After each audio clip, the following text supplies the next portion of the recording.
Bränding on selline sõna, mis on täis klišeesid, aegunud informatsiooni ja ai poolt loodud kursusi ning selliseid ülesandeid ja soovitusi, mis ei vii sind kuhugi, tekitavad segadust, raiskavad aega. Näiteks ei tasu sul teha üldse sellist ülesannet, et milline maagiline võluloom on sinu bränd ja milliseid supervõimeid ta omab. Mida sa teed sellise kräpiga, mida reaalselt nagu, et säästa aega, kui sa saad aru sellest vundamendist, millisele karkassile see bränding on ehitatud ja mis on selle funktsioon, siis suudad sa ka brändingus orienteeruda ja hoida fookust, mida teha, mida mitte teha. Ning brändinguga tegelikult me tegeleme kõik aeg-ajalt, see on väga tihedalt seotud turundusega ja millal me peame tegema turundust, siis kui me viime oma naha turule.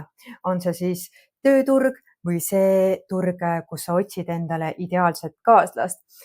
Ja mida siis tehakse? Sa pead kujundama endale maine ehk siis see inimene, kes siis vaatab sinu CV-d või sotsiaalmeedia profiili või kodulehte, siis saab mingisugust informatsiooni, kas sa oled usaldusväärne ja kas sinu pakutav võib vastata ootustele. Nii et need kesksed kohad on usaldus, maine ja sellega seosed ka ootused. Bränding ei võrdu eksklusiivne või kallis. Näiteks on selline bränd nagu Pepco, mis annab tarbijale ootused, et need tooted on odavad. Nii et selle brändi funktsioon on hoida tarbija aega kokku, sest tal on ootused mingile kindlale brändile.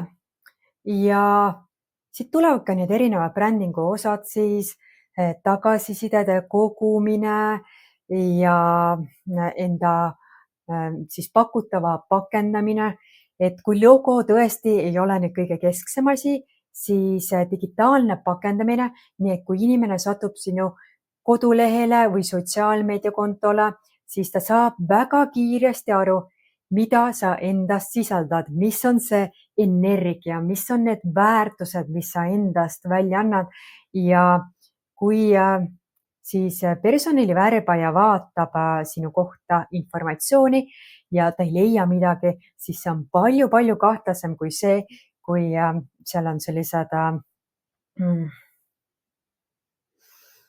no mõtle ise, mis seal võiks olla, on ju, mida hullu seal võiks olla, sellepärast et see tekitab väga palju kahtlasi, miks sa ei julge olla nähtav.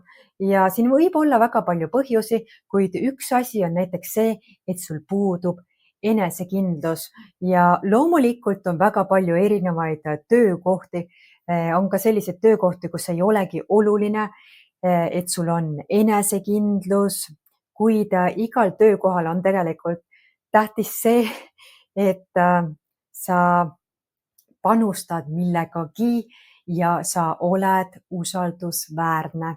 Nii et see on minu lühikokkuvõte, räägi kaasa, siis paku vastuargumente, lükka ümber ning anna mulle teada, kas bränding sai sinu jaoks selgemaks.